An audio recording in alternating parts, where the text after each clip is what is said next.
Hello. तो आज हम बात करने वाले हैं दुबई लैंड डिपार्टमेंट के बारे में।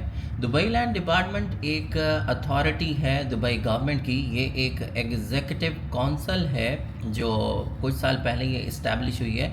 और इसका जो मिशन है, जो इसका मकसद है कि ये रियल स्टेट सेक्टर के अंदर ट्रांसपेरेंसी को इसको इस्टेब्लिश करना है। ये एक एफिशिएंट तरीके से काम कर रही है और सिक्योर करना है रियल स्टेट सेक्टर्स को, जिसके अंदर सिक्योरिटी शामिल है इन्वेस्टर्स की, बायर्स की और टेनेंट्स की। इवन इसके अंदर सिक्योरिटी उनकी शामिल है जो रजिस्टर्ड रियल स्टेट ब्रोकर्स हैं। तो इसके कोर फंक्शंस इसके हम देखते हैं। कोर फंक्शंस इसके ये हैं कि ये प्रॉपर्टी को रजिस्टर करना होता है, जिस तरह के एसपीए बनता है, सेल परचेज अग्रीमेंट बनता है, फिर उसके बाद उकूद इशू होता है जब आप कोई न्यू प्रॉपर्टी आप बाय कर रहे होते हैं। और उसके साथ साथ title deed at the end बनती है, जो एक फाइनल एक परमिट होता है जिसके नाम और प्रॉपर्टी होना होती है। ऑनरशिप अगर ट्रांसफ़र करनी हो या अगर कोई इस तरह से हो कि आप मॉर्टगेज ले रहे हैं, फॉर एग्जांपल आपने कोई प्रॉपर्टी ली और उसके ऊपर आपने बैंक से लोन लिया या इस तरह से, तो उसको ये अप्रूव करके उसको ये देखती हैं। अच्छा, वैल्यूएशन सर्विसेज का काम भी है इसका, यानी फॉर एग्जांपल कोई प्रॉपर्टी है उसकी वैल्यूएट करना है, उसके अंदर ये फैसिलिटेट करती है और प्रॉपर्टी की एक एक्यूरेसी जो है उसके अंदर उसकी वैल्यूएशन देती है। अच्छा, फॉर एग्जांपल अगर कहीं दो टेनेंट्स के दरमियान में, सेलर या बायर्स के दरमियान में कहीं कोई डिस्प्यूट आ जाता है, तो ये डिस्प्यूट को भी रिजॉल्व करती है। और इसके अलावा ये रेगुलेट करती है लीगल कंप्लाइंस को, फेयरनेस को, इसको फ़रोग देना है।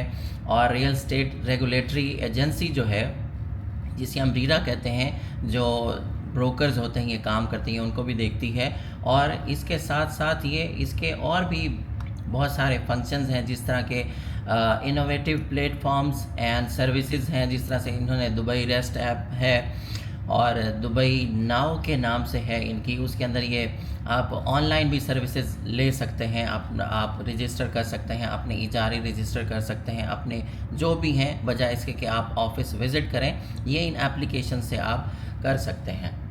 उसके बाद है मार्केट इन्फ्लुएंस एंड पार्टनरशिप। इसके अंदर ये है कि बहुत सारे डेवलपर्स हैं, जिस तरह से बड़े बड़े डेवलपर्स हैं, इमार, दमाग और इसके साथ साथ और हैं। ये अपनी ट्रांजैक्शंस जो इनके अंदर होती हैं, जो बड़े बड़े डेवलपर्स हैं और तमाम किस्म के डेवलपर्स, ये तो मैंने फॉर एग्जांपल आपको बताया है।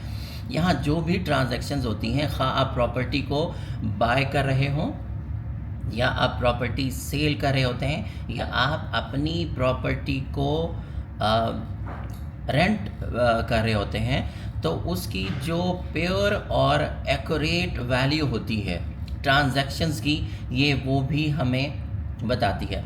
इसके साथ साथ ये डीएलडी डिपार्टमेंट एक काम ये भी करता है कि ब्रोकर्स के लिए इनका एक ट्रेनिंग प्रोग्राम होता है और इस प्रोग्राम के तहत ये उन आने वाले न्यू ब्रोकर्स को वेलकम भी करते हैं, उन्हें ट्रेन भी करते हैं और उन्हें बताते भी हैं कि आपने किस तरह से उनको ट्रेन करना होता है।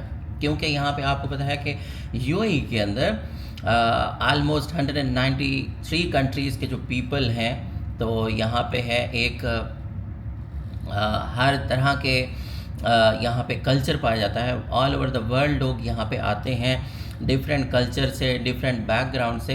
तो डेफिनेटली डीएलडी डिपार्टमेंट इन चीज़ों को मद्देनज़र रखते हुए उन ब्रोकर्स की ट्रेनिंग भी करता है और जो इनका डिजिटल सिस्टम है उसके साथ मिलके ये कोलैबोरेट करते हैं।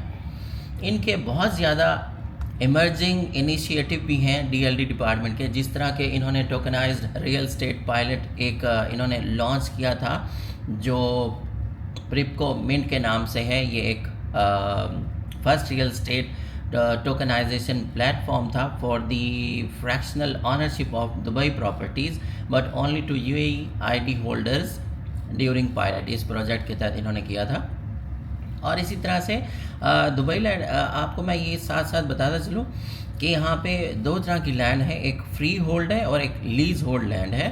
तो अब अगर आप कहीं भी किसी और कंट्री का नेशनल हैं, आप यूएई के नेशनल नहीं हैं, आपके पास सिर्फ आपका पासपोर्ट होना चाहिए, और उस पासपोर्ट के बिहाफ पे आप फ्री होल्ड एरिया में आप अपनी जायदाद ले सकते हैं, आप अपना अपार्टमेंट ले सकते हैं, टाउन हाउस विला जहाँ चाहें आप उसको ले सकते हैं। वो ताहयात फॉर एवर आपके लिए है। आप उसको किसी के नाम पे ट्रांसफ़र करें, आप उसको गिफ्ट करें, उसका जो भी आपको आरओआई मिलता है वो सब का सब आप ही का है। और मज़े की बात यहाँ पे ये है कि दुबई लैंड डिपार्टमेंट के अंदर कोई भी इनकम टैक्स नहीं है। अगर आप प्रॉपर्टी ले रहे हैं, आप प्रॉपर्टी ख़रीद रहे हैं, सिर्फ इनकी 4% डीएलडी फ़ी होती है और नो प्रॉपर्टी टैक्स इसके ऊपर, और इवन जो आप लेते हैं इसके ऊपर कोई, तो इस वजह से बहुत सारे लोग हैं यहाँ पे जो दुबई में अपना इन्वेस्ट करना चाहते हैं, अपने आप को सेव करना चाहते हैं। हमने देखा कि बहुत सारे दीगर ममालिक के अंदर इस तरह से सिस्टम नहीं है, और लोग ये समझते हैं कि अगर हम जिनको नहीं पता इस चीज़ का, वो ये समझते हैं कि अगर हम दुबई में इन्वेस्टमेंट करते हैं और दुबई में इन्वेस्टमेंट करने के साथ साथ हमें बहुत ज़्यादा मसाइल का सामना आ सकता है। तो इस तरह से ऐसा नहीं है। यहाँ पे एक एस्क्रो अकाउंट होता है जो दुबई लैंड डिपार्टमेंट ही उसको इनिशिएट उसको देख रहा होता है। जब भी आप कोई प्रॉपर्टी ऑफलाइन में बाय कर रहे होते हैं तो दुबई लैंड डिपार्टमेंट आपको एक नंबर देता है, अकाउंट नंबर, एस्क्रो अकाउंट। तो आपकी तमाम की तमाम रकम जो है वो उस एस्क्रो अकाउंट में जाती है और डेवलपर के पास नहीं जाती डायरेक्टली। जब डेवलपर उस प्रोजेक्ट को कंप्लीट करेगा और हैंड ओवर करके आपको देगा तो तब वो रकम उसको जाती है। मीनिंग यहाँ पे कोई चांस ही नहीं है आपके पैसे को डूबने का। तो थैंक यू सो मच।